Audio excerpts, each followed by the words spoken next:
Hello everyone, welcome to Vision JRF. सबसे पहले तो आप सभी को प्यार भरा नमस्कार। उम्मीद करता हूं कि आप सब लोग अच्छे होंगे और आप सबकी स्टडीज भी अच्छी चल रही होंगी। दोस्तों, 2-3 दिन से जब से फॉर्म आउट हुए हैं, एक मुद्दा है जो बहुत गर्मा गर्मी में है। काफ़ी चर्चाएं हैं कि एनटीए का जो सिलेक्शन क्राइटेरिया है उसमें कुछ बदलाव किए गए हैं।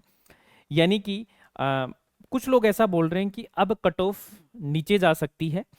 तो आज हम इस वीडियो में ये 2-3 जो हमारे पॉइंट्स हैं कि जो सिलेक्शन क्राइटेरिया है उसमें क्या बदलाव किया गया है और उसका कट ऑफ पर क्या असर पड़ेगा, उसके बारे में आज हम बात करेंगे।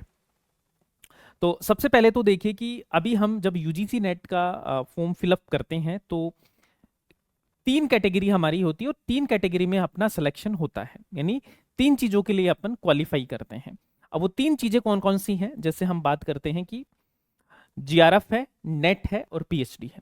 3 कैटेगरी के लिए आप एग्जाम फॉर्म फिल करते हो और इन 3 कैटेगरी के हिसाब से ही आपका सिलेक्शन है जो होता है। जो आप जितने आपके मार्क्स आते हैं उस हिसाब से आपका सिलेक्शन होता है।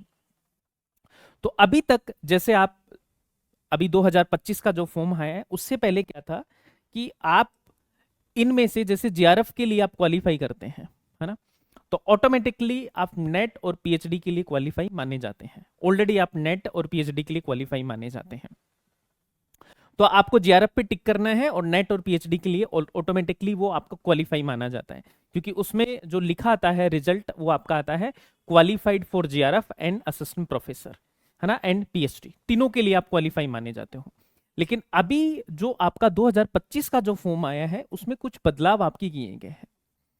उसमें बदलाव ये किया गया है आपका कि भाई अगर आपका ऑलरेडी जीआरएफ हो चुका है, अगर आप ऑलरेडी जीआरएफ क्वालिफाई हैं और आपका जीआरएफ लैप्स होने वाला है, ठीक है, एक तो ये कंडीशन होती है ऑलरेडी जीआरएफ क्वालिफाई है और आपका जीआरएफ लैप्स होने वाला है और आपका पीएचडी में एडमिशन नहीं हो रहा है, तब आप फॉर्म भरेंगे तो आप जीआरएफ पर टिक मत करो, तब आप पीएचडी पर टिक कर दो। क्योंकि नेट की तो वैलिडिटी आपकी लाइफ टाइम है। देखो एक चीज ये भी बता देता हूं, इसकी वैलिडिटी आपकी लाइफ टाइम होती है, ठीक है। और आपका जो जीआरएफ की वैलिडिटी है वो 3 साल की होती है आपकी, ठीक है।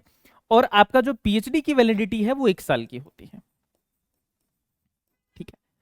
अब स्टूडेंट क्या करते हैं कि अभी कि आपका नेट ऑलरेडी क्वालिफाई हो गया है, 2-3 बार 4 बार नेट क्वालिफाई हो गया है, तो वो क्या करते हैं कि बार बार वो नेट क्वालिफाई करते जा रहे हैं और बार बार नेट का एक सीट है वो खाते जा रहे हैं। अब नेट की तो वैलिडिटी लाइफ टाइम है, तो बार बार नेट को क्वालिफाई करने से क्या फायदा। तो एनटी ने बोला है कि अगर आपका नेट हो चुका है तो प्लीज आप नेट पे टिक मत कीजिए, इस ऑप्शन पे टिक मत कीजिए आप, क्योंकि और लोगों को भी आप मौका दो, वरना तो आप उस सीट को बुक करके बैठे हो, ऑलरेडी आपका नेट हो चुका है और औरों को भी आप नहीं आने दे रहे हो। तो ये एंटी ने बोला है। अगर आप जीआरएफ क्वालिफाइड हैं तो फिर आप दोबारा से एग्जाम मत दो, 2 बार 4 बार जीआरएफ क्वालिफाई करने से कोई फायदा नहीं है। हाँ, अगर आपका जीआरएफ लैप्स हो रहा है और आपका टाइम खत्म हो रहा है, देन आप अप्लाई कर सकते हो, देन आप अप्लाई कर सकते हो। उस केस में भी आप नेट पे टिक मत करो। अगर आपका जीआरएफ लैप्स होने वाला है, फॉर एग्जांपल आपका 2 महीने बचा है और आपका पीएचडी में एडमिशन नहीं हुआ, उस केस में आप जीआरएफ और पीएचडी के लिए आप टिक कीजिए।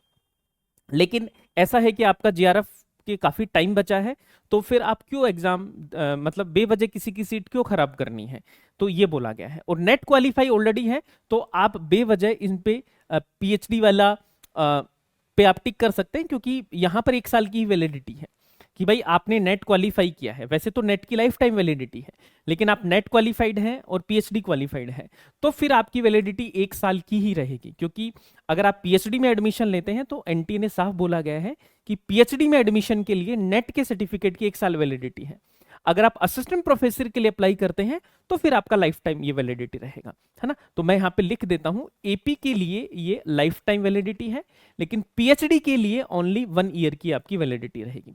तो आपको ये मल्टीपल टिक है वो नहीं करने हैं। जो एग्जाम आप क्वालिफाई करना चाहते हो, जिस कैटेगरी में आप क्वालिफाई करना चाह रहे हैं, उसी को आप टिक कीजिए। अब सवाल है कि सर इसका कट ऑफ पे क्या असर पड़ेगा। देखो पहली चीज तो मैं आपको क्लियर कर दूं, जीआरएफ के लिए वही अप्लाई करते हैं जिनकी उम्र 30 साल से कम हो। अगर आप रिजर्व कैटेगरी से हैं तो फिर 35 साल आपका, ठीक है। पहली चीज तो ये आप ध्यान में रखना। तो जीआरएफ के लिए अब वही स्टूडेंट क्वालिफाई मतलब अप्लाई करता है जिसका एज 30 साल हो अगर आप जनरल कैटेगरी से हैं। बाकी जो वुमेन है और रिजर्व कैटेगरी से हैं वो 35 साल तक अप्लाई कर सकते हैं। तो पहली बार तो वही टिक करेंगे। दूसरी चीज, अगर आपका नेट हो चुका है तो फिर दोबारा से नेट को टिक नहीं करना है। और बाकी लोगों को भी प्लीज आप बोलिए कि बार बार नेट पे टिक ना करें, क्योंकि आप दूसरों की सीट खा रहे हो, है ना। अगर आपका जेआरएफ लैप्स होने वाला है, 1 महीना बचा है, देन आप जेआरएफ और पीएचडी पे टिक कर सकते हैं, उस केस में नेट पे भी मत करना। तो ये चीज है। अब सवाल आता है कि सर इसका कट ऑफ पे क्या असर पड़ेगा, है ना। तो देखो बहुत सारे लोग अपने अपने मत रख रहे हैं कट ऑफ को लेकर, है ना, लेकिन मैं आपको बताना चाहता हूं कि कट ऑफ सिर्फ इसी के ऊपर डिपेंड नहीं करती है।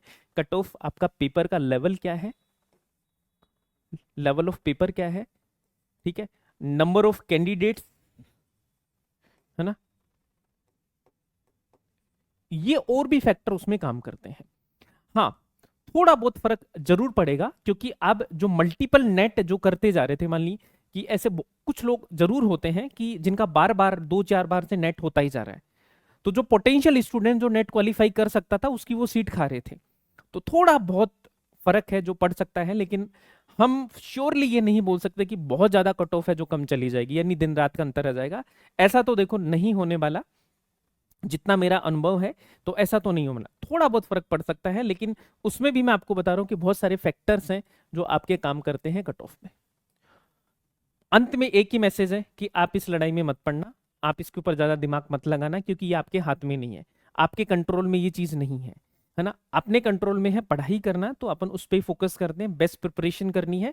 ये चीजें हैं वो एनटीए अपने आप से कर लेगा, ठीक है। उसने एक बहुत अच्छा रिफॉर्म किया है, इसका हमें स्वागत करना चाहिए हम सबको, कि एक अच्छी पहल है एनटीए के द्वारा की गई है, जिससे कि सही 0.11 कुछ भी आपके चांसेस है वो सिलेक्शन के इससे बढ़ेंगे थोड़े से, ठीक है।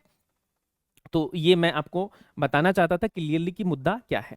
अब देखो, आप में अगर दिसंबर की आप तैयारी कर रहे हैं तो आपको देखो अभी से बिना टाइम वेस्ट किए हुए आपको अभी तैयारी में लगना है। और अभी अपने पास में जो आपका जैसे, हाँ, जैसे ये वाली चीज तो मैंने ऑलरेडी बता दी है। जैसे अभी अग्निपथ बैच है जो पेपर 1 का भी आपका चल रहा है, तो अग्निपथ बैच के साथ में जुड़कर आप अपनी तैयारी है उसको कर सकते हो।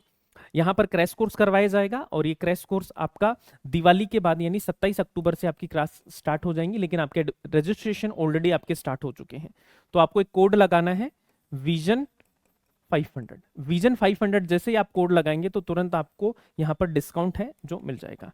तो डिस्काउंट आपको मिल जाएगा, तो विजन 500 कोड लगाकर अपना कोर्स है वो ले सकते हैं। इसके अलावा देखो, अगर आप सेट की तैयारी कर रहे हैं तो आपका जो कोर्स चल रहा है वो है विजय पथ बैच, तो विजय पथ बैच के साथ में जुड़कर अपनी तैयारी कर सकते हैं अगर आप एमपी सेट की तैयारी कर रहे हैं। और अगर आपने अभी तक भी ऐप को डाउनलोड नहीं किया है और चैनल को सब्सक्राइब नहीं किया है तो प्लीज आप सब्सक्राइब कर लीजिए, जिससे कि आपको रेगुलर नोटिफिकेशन है वो मिलते रहे। और ऐप को भी आप सब लोग डाउनलोड कर सकते हैं, विजन जीआरएफ, जिससे कि आपको प्रॉपर कोर्सेज क्लासेस हैं वो सब मिलते रहे। उम्मीद करता हूं कि ये सेशन आपको पसंद आया होगा। अगर पसंद आए तो आप सब लोग बाकी लोगों के साथ में भी शेयर कीजिएगा, और अपना कमेंट भी जरूर आप दीजिएगा, ठीक है। अंत में मैं यही बोलना चाह रहा हूं, जब आप फॉर्म भरेंगे तो देखिए ये 3 कैटेगरी है, तो आपको जिस कैटेगरी में आपको चाहिए उसी पे टिक करना है, ठीक है। असिस्टेंट प्रोफेसर के लिए चाहिए तो एपी पे टिक करो, जीआरएफ पे चाहिए तो जीआरएफ पे करो, और पीएचडी पे चाहिए तो पीएचडी पे करो। तीनों पे टिक आप नहीं कर पाओगे, ठीक है। मल्टीपल आपको नहीं करनी है चीजें, अगर आपका क्वालिफाई ऑलरेडी हो चुका है तो, ठीक है जी। Thank you so much.